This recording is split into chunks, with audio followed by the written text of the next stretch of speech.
ভাইরা আমার, ইলমে মারিফাতের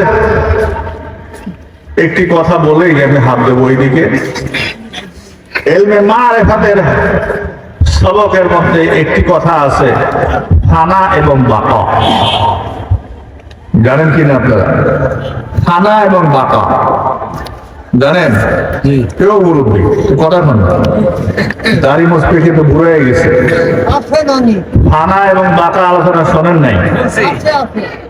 ফানা এবং বাকা সম্পর্কে, এর হালত সম্পর্কে, হাইসিয়াত কাইফিয়াত সম্পর্কে আলোচনা পরবর্তীতে বিষয়গুলো যিনি আছেন ওনার কাছে বসে ধীরস্থির ভাবে ওনার কাছ থেকে সেই সবকের মাধ্যমে, সেই মুরাকাবার মাধ্যমে আপনারা সকলেই জেনে নেবেন। আমি শুধু ফানা এবং বাকার একটা স্বরূপ উপস্থাপন করতেছি। মুজাদ্দিদ আল-ফিসানি শাইখ আহমদ ফারুকী সেরহিন্দি রহমতুল্লাহ আলাইহি। মুজাদ্দিদ দুই প্রকার। মুজাদ্দিদ হলো 1000 বৎসরের এক প্রকার মুজাদ্দিদ, 1000 বছরে আসেন একজন। আর এক প্রকারের মুজাদ্দিদ 100 বছরের মুজাদ্দিদ, মুজাদ্দিদ ফিল মিআ। এই মিআ 100 বছরের মুজাদ্দিদ একই সময়ে অনেকজন হয়ে থাকে, কিন্তু মুজাদ্দিদ ফিল যে আলফ 1000 বছরের মুজাদ্দিদ, এটা 1000 বছরে একজনই হয়, আর কেউ হয় না। তারা বুঝতে পেরেছেন আপনারা? এই মুজাদ্দিদে আল-ফিসানি আমরা এখন আছি প্রায় 1500 হিজরিতে। তাহলে 1500 হিজরি হলে আমরা প্রথম 1000 চলে গেছে, দ্বিতীয় 1000-এ আছে। কি কথা বুঝতে পেরেছেন? 1000 তো বোঝেন, 1000 বোঝে, পাট বেশি টাকা পায় না, তখন 1000 বোঝে। দ্বিতীয় 1000-এ আমরা আছি। প্রথম 1000, তাই প্রথম 1000-এর মুজাদ্দিদকে বলে, হ্যাঁ, প্রথম 1000-এর মুজাদ্দিদ কে ছিলেন? হ্যাঁ ভাইরা আবার, প্রথম 1000-এর মুজাদ্দিদ ছিলেন হযরত ওমর ইবনে আব্দুল আজিজ। ওমর ইবনে আব্দুল আজিজ রাহমাতুল্লাহি আলাইহি, সুবহানাল্লাহ বলবেন না? সুবহানাল্লাহ। উনি প্রথম 1000-এর মুজাদ্দিদ। হযরত ওমর রাদিয়াল্লাহু তাআলা আনহুর মেয়ের ঘরের নাতি ওমর ইবনে আব্দুল আজিজ রাহমাতুল্লাহ আলাইহি প্রথম 1000-এর মুজাদ্দিদ। দ্বিতীয় 1000-এর মুজাদ্দিদকে মুজাদ্দিদ আল-ফিসানি, ওনার নাম আমরা প্রায় শুনি। মুজাদ্দিদ আল-ফিসানি রাহমাতুল্লাহি আলাইহি মুজাদ্দিদিয়া তরিকার প্রবর্তক, উনি ইমাম। ওনারও একজন পীর ছিল, নাকি ওনার পীর ছিল না? ওনারও একজন পীর ছিল, হযরতে মাওলানা খাজা বাকিবিল্লাহ রাহমাতুল্লাহি আলাইহি। উস্তাদের চাইতে পীর একটু মজবুত হয় না কমজোরি হয়? মজবুত হয়। তাহলে মুজাদ্দিদ আল-ফিসানি রাহমাতুল্লাহি আলাইহি থেকে তার পীর কি দুর্বল ছিল না মজবুত ছিল? হ্যাঁ, আরে মুজাদ্দিদ মনে করা তো পরের ব্যাপার। হযরত খাজা বাকিবিল্লাহ রাহমাতুল্লাহি আলাইহি অত্যন্ত দূরদর্শীপূর্ণ বড় ইমাম ছিলেন তরিকতে।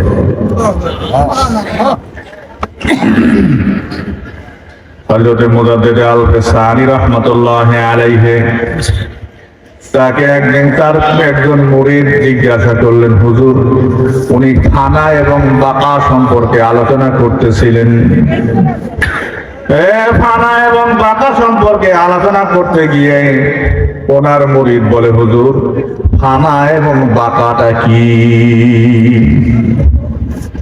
হযরত মুজাদ্দিদ আল-ফিসানি রাহমাতুল্লাহি আলাইহি বললেন, বাবা, ফানা এবং বাকা এটাকে তুমি দেখতে চাও না তুমি শুনতে চাও?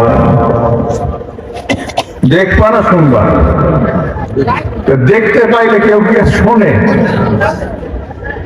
হযরত মুজাদ্দিদ আল-বাসারি রাহমাতুল্লাহ আলাইহি তার মুরিদ বললেন, হুজুর যেটা দেখা যায় সেটা শুনতে ভালো লাগে না। হুজুর যদি আপনি দয়া করতেন, আপনি দয়া করে আমাকে দেখিয়ে দেন বাঁকা কাকে বলে, ফানা কাকে বলে। ফানা কাকে বলে, বাঁকা কাকে বলে? ফানা দুনিয়ার সাথে সব বিলীন হয়ে যাওয়া, মিশে যাওয়া। বাঁকা অবশিষ্ট থাকা, স্বাভাবিক অর্থে, শাব্দিক অর্থে, তরিকতের ভাষায় অন্যরকম অর্থে। হযরত মুজাদ্দিদ আল-বাসারি রাহমাতুল্লাহ আলাইহি বললেন, আরে আল্লাহর বান্দা, যা যা যা, আমি ইন্তেকাল করার পরে আমার জানাজার ইমামতি যিনি করবেন তিনি তোমাকে দেখিয়ে দেবেন ফানা কাকে বলে, বাঁকা কাকে বলে। মাকতুবাত শরীফের মধ্যে দেখবেন আছে, হযরত মুজাদ্দিদ আল-বাসারি রাহমাতুল্লাহ আলাইহি তিনি বললেন, আমার জানাজার ইমামতি যিনি করবেন তিনি তোমাকে দেখিয়ে দেবেন ফানা কাকে বলে, বাঁকা কাকে বলে, তিনি তোমাকে দেখিয়ে দেবেন। মুরিদ বুঝতে পারল, হুজুর অল্প কিছু দিনের মধ্যেই দুনিয়া ত্যাগ করবে।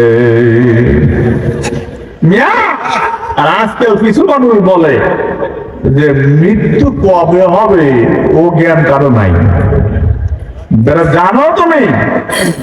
এই জন্য এই ইলমে মারিফাতের আলোচনাগুলি বেশি বেশি হওয়া দরকার, না কম হওয়া দরকার? হ্যাঁ, তিরমিজি আছিস, তিরমিজি বাইরে আমার হযরত মুজাদ্দিদ আল-বাসারি রাহমাতুল্লাহ আলাইহি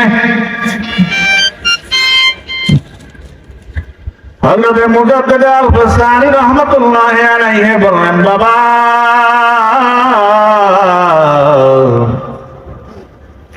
তুমি আমার মরার পরে এসো, আল্লাহর কি রহমত, আল্লাহর কি কুদরত। তার কয়েকদিন পরেই হযরত মুজাদ্দিদ আল-বাসারি রাহমাতুল্লাহ আলাইহি ইন্তেকাল করলেন। অনেকেই বলে মারা গেছেন, বলে কিনা? আরে মানুষ মারা যায় না, মারা যায় না, মারা যায় না, মানুষ মারা যায় না। মানুষ মারা গেলে বলতে হয় ইন্তেকাল করেছেন। কি বলতে হয়? ফুরফুরা শরীফের বয়োজ্যেষ্ঠ একজন পীর আছেন, হযরত আব্দুল্লাহিল মারুফ সিদ্দিকী ফুরফুরা। উনি একদিন এক মাহফিলে বলতেছিলেন যে মানুষ ইন্তেকাল করে। তো সামনে একজন বলল যে মারা গেছে, বল যে ইন্তেকাল করছে। মানুষ মারা যায় না, ইন্তেকাল করে। আলামে আসবাব থেকে আলামে বারজাখে চলে যায়। এক আলামে ছিল, এই আলাম ত্যাগ করে আলামে বারজাখে চলে গেল। ইন্তেকাল, বলো ইন্তেকাল, ইন্তেকাল। ভাইরা আমার, হযরত মুজাদ্দিদ আল-বাসারি রাহমাতুল্লাহ আলাইহি ইন্তেকাল করলেন। ইন্তেকাল করার পরে এইবার তার জানাজার আয়োজন করা হতো। লক্ষ লক্ষ মানুষ জানাজায় হাজির, কিন্তু ইমাম সাহেব নাই, ইমাম সাহেব নাই, ইমাম সাহেব নাই। ওই যে মুরিদ, সেই মুরিদ গিয়ে তো ইমাম সাহেবের পিছনে দাঁড়ায় আছে।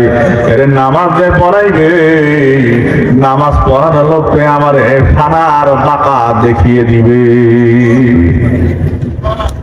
লোকটা অধীর আগ্রহে আছে, অধীর আগ্রহে আছে কখন ইমাম সাহেব আসবেন। এর মধ্যেই হঠাৎ তিনি দেখতে পান পাশেই পাহাড়, পাহাড়ের ভিতর থেকে একটা ঘোড়ার উপরে চড়ে কাপড় দিয়ে মুখটা ঢেকে একটা আল্লাহর বান্দা ঘোড়ার উপরে চড়ে আসতেছেন এইদিকে। আল্লাহর বান্দা ঘোড়ার চড়ে তিনি এই সামনের দিকে আসলেন। সামনের দিকে এসে তিনি এইবার ঘোড়া থেকে নেমে সোজাসুজি ইমামতির আসনে আসীন হইলেন। মুরিদ বলে, পাইছি, ইমাম সাহেব পাইছি। এই ইমাম সাহেব নামাজ শেষ করে আমার পীরের জানাজা শেষ করে তিনি আমারে বলে দেবেন ফানা কাকে বলে, বাঁকা কাকে বলে।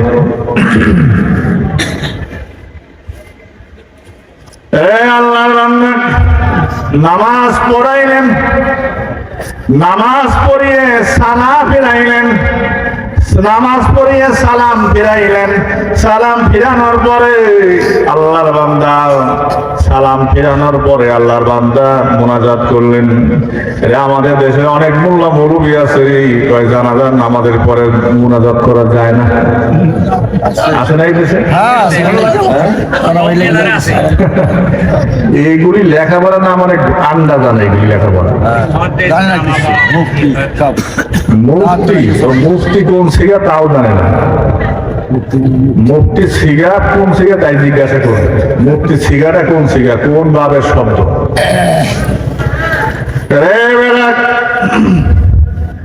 জানাজার পরে দোয়া আছে। এই এই যে দেওবন্দি মানুষের, দেওবন্দি আলেম ওলামা, কওমি আলেম ওলামা, তাদের একটা গ্রুপ আছে পাকিস্তানে। এই পাকিস্তানের দেওবন্দি গ্রুপের একটা ফতোয়া আছে, ফতোয়ায়ে ফরিদিয়া, প্রথম খণ্ড 314 পৃষ্ঠা, 314 পৃষ্ঠা, 314 পৃষ্ঠার মধ্যে ফতোয়ায়ে ফরিদিয়ায় লেখা আছে, নামাজে জানাজা কি বাত জায়েজ হয়। জানাজার নামাজের পরে দোয়া করা যায়, বরং মুস্তাহাব। আরে সুরের দল পড়ালেখা নাই, ফতোয়া হাক্কানিয়াতে আছে, ফতোয়া দেওবন্দে আছে, ইন্ডিয়ায় যেটা ফতোয়া দেওবন্দ ওটার মধ্যেও আছে। বাইরে আমার যাই বলতেছিলাম, তারা এই জানাজার নামাজ পড়া শেষ করলেন। জানাজার নামাজ পড়া শেষ করার পরে জানাজায় দোয়া করলেন। মুজাদ্দিদ আল-ফিসানির ইমামতি যিনি করেছেন, আল্লাহর বান্দা নামাজের ইমামতি করে তিনি মুনাজাত করলেন। মুনাজাত করে আল্লাহর বান্দা এইবার আবার ঘোড়ার ওঠার চেষ্টা করে। আর মুজাদ্দিদ আল-ফিসানি রাহমাতুল্লাহি আলাইহির মুরিদ গিয়া দাঁড়ায় বলে, হুজুর আপনি তো আমার পীরের নামে পীরের জানাজার ইমামতি করলেন। আমার পীর বলে গেছেন তার জানাজার ইমামতি যিনি করবেন তিনি আমারে ফানা এবং বাঁকা দেখিয়ে দিবে।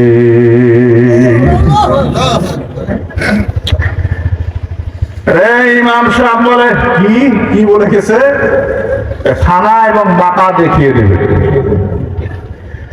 আল্লাহ বান্দা তুমি কি ফানা এবং বাঁকা দেখতে চাও? বলে হ্যাঁ হ্যাঁ আমি দেখতে চাই, ফানা কেমন বাঁকা কেমন। আল্লাহর ওলিদের, আল্লাহর মাহবুব বান্দাদের ফানা কেমন বাঁকা কেমন। হযরত মুজাদ্দিদ আল-ফিসানি শাইখে আহমদ ফারুকী সেরহিন্দি রাদিয়াল্লাহু তাআলা আনহু তার ইমাম দেখিয়ে দেবেন। এই কথা বলার সঙ্গে সঙ্গে তার মুখের উপরে যে কাপড়টা ছিল আল্লাহর বান্দা কাপড়টা সরায় দিলেন। আর আল্লাহর বান্দা সেই মুরিদ দেখতে পায়, হায় হায় মুজাদ্দিদ আল-ফিসানি যার লাশ তিনি তো দাফন, তিনি তো জানাজার ইমামতি করেছে। শুধু এই একটি ঘটনা না, কিতাবে অনেক। আলাউদ্দিন চেরাগে দেহলভী রহমতুল্লাহ আলাইহি তিনিও নিজের জানাজার ইমামতি নিজেই করেছিলেন।